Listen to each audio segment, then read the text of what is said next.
ओडिशा के पुरी में भगवान सूर्य को समर्पित ये है कोणार्क मंदिर। कोणार्क शब्द कोण और अर्क शब्दों से मिलकर बना है। कोण यानी कोना या किनारा और अर्क का अर्थ है सूर्य। इसका मतलब हुआ सूर्य का किनारा। ओडिशा राज्य में ये इकलौता ऐसा ऐतिहासिक स्मारक है जिसे 1984 में यूनेस्को वर्ल्ड हेरिटेज साइट में शामिल किया गया। मंदिर के गहरे रंग के लिए इसे काला पगोडा भी कहा जाता है। इतिहासकार मानते हैं कि ये मंदिर 750 से भी ज्यादा साल पुराना है, जिसका निर्माण 1250 ईस्वी में गंग वंश के राजा नरसिंह देव प्रथम द्वारा कराया गया था। अबुल फजल ने आईने अकबरी में लिखा है कि राजा नरसिंह देव ने 12 सालों के पूरे राजस्व को मंदिर के निर्माण में ही लगा दिया था। इस मंदिर को पूर्व दिशा की ओर ऐसे बनाया गया है कि सूरज की पहली किरण सीधे मंदिर के प्रवेश पर ही गिरती है। कलिंग शैली में निर्मित इस मंदिर की संरचना रथ के आकार की है। इस रथ में कुल 12 जोड़ी पहिए हैं। एक पहिए का डायामीटर लगभग 3 मीटर का है। ये पहिए मंदिर के मुख्य आकर्षण का केंद्र हैं, क्योंकि ये पहिए घड़ी की तरह समय बताने का काम करते हैं। इसलिए इन पहियों को धूप घड़ी भी कहा जाता है। इन पहियों को आप इंडियन करेंसीज पर भी देख सकते हैं। इसके साथ ही इस रथ में 7 घोड़े भी हैं, जिनको सप्ताह के 7 दिनों का प्रतीक माना जाता है। प्रवेश द्वार पर एक और चीज है जो सबका ध्यान आकर्षित करती है, और वो है द्वार के दोनों तरफ बनी ये मूर्तियाँ। इन मूर्तियों में सिंह के नीचे हाथी है और हाथी के नीचे मानव शरीर है। इन मूर्तियों के जरिए मानव जीवन की समस्याओं को अनोखे तरीके से पेश किया गया है।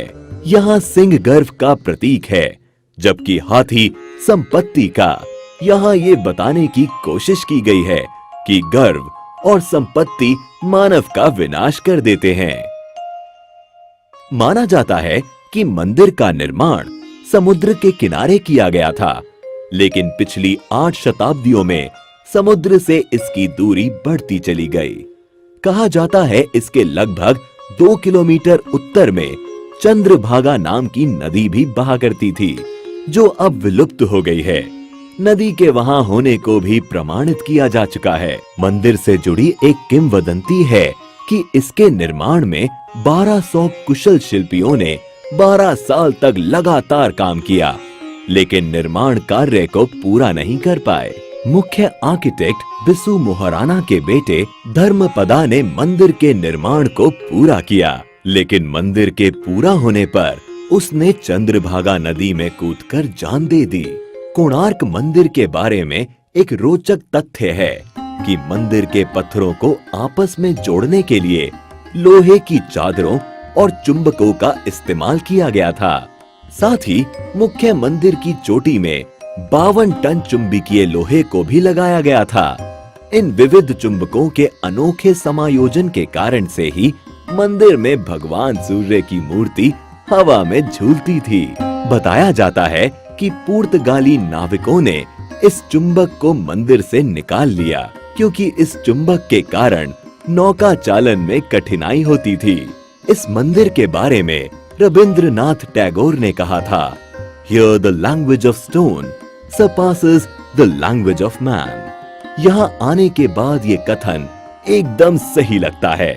इतिहास और जबरदस्त नक्काशी के शौकीन पर्यटकों के अलावा यहाँ उनके लिए भी बहुत कुछ है, जो यात्रा में कुछ खास और रोचक की तलाश करते हैं। साथ ही आप चाहें तो यहाँ होने वाले कोणार्क डांस फेस्टिवल का भी लुत्फ दिसंबर के महीने में आकर उठा सकते हैं।